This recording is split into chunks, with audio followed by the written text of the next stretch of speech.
এখনই খাবো এই লাল করমচা। কি রোদ! এই রোদের ভিতরে এখন এই 2, 4, 6, 7টা লাল করমচা আছে।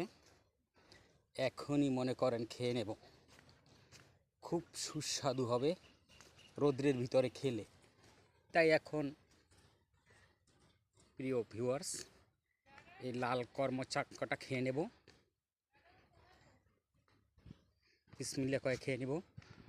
অনেক গরম লাগতেছে আজকে, তাই এখন এই করমচাটা খাবো। এখন ভিডিও শেষ করি আর খেয়ে ফেলবো। সবাই দোয়া করবেন, আর সবাই